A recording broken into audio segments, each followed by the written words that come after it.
Bab 7. Diam yang didengar langit. Dalam perjalanan menuju kedalaman spiritual, ada satu bentuk amalan yang jarang disadari manusia. Diam. Bukan diam karena lelah, bukan diam karena tidak tahu apa yang harus diucapkan, melainkan diam yang mengandung makna, diam yang menjadi wadah kehadiran Allah. Banyak orang mengira bahwa semakin banyak ucapan, semakin besar pula kedekatan. Padahal dalam beberapa keadaan, justru diam yang mampu menghantarkan seseorang pada pemahaman yang tidak dapat dicapai oleh kata-kata. Diam seperti ini bukan hening kosong, melainkan hening yang hidup.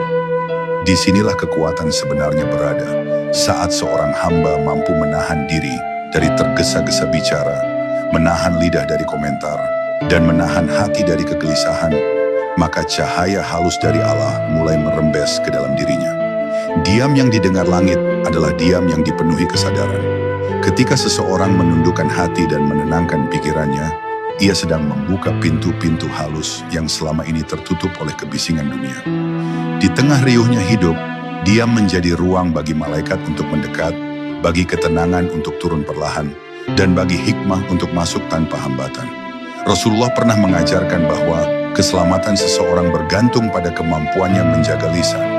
Namun lebih dalam dari itu, ada rahasia lain. Menjaga lisan bukan hanya menahan kata, tetapi menghidupkan hati. Karena saat mulut berhenti berbicara, hati mulai mendengar. Dan inilah permulaan dari makrifat. Dalam tahap tertentu, diam bisa menjadi zikir yang paling kuat. Banyak wali Allah yang menjalani amalan khalwat, melatih diri dalam keheningan panjang, hingga batinnya mampu menangkap bisikan lembut dari langit. Bukan suara nyata, bukan wahyu, tetapi getaran halus yang hanya bisa dirasakan oleh jiwa yang telah bersih dari gangguan. Mereka mengajarkan bahwa dalam keheningan, seseorang lebih mudah menyadari kehadiran Allah di setiap helaan nafas. Setiap tarikan nafas menjadi tasbih, setiap hembusan menjadi tahmid. Tanpa suara apapun, zikir itu tetap terangkat, mencapai tempat tinggi yang tidak dicapai oleh kata-kata yang dilafalkan dengan lisan saja. Diam juga mengajarkan manusia untuk melihat dirinya sendiri.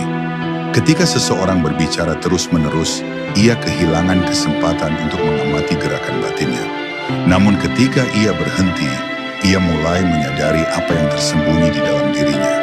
Keinginan, ketakutan, keraguan, harapan, dan bahkan hal-hal yang ia tutupi selama ini.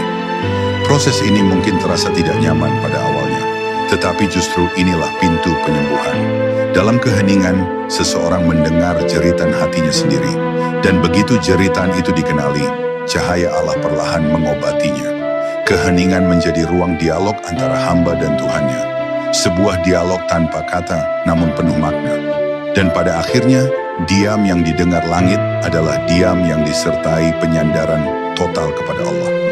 Ketika seseorang berhenti mengeluhkan hidup, berhenti mengadu kepada manusia, berhenti menjelaskan diri di hadapan dunia, lalu hanya menata hatinya dan berkata dalam batin, Hasbunallah wa ni'mal wakil, maka langit pun mendengarnya.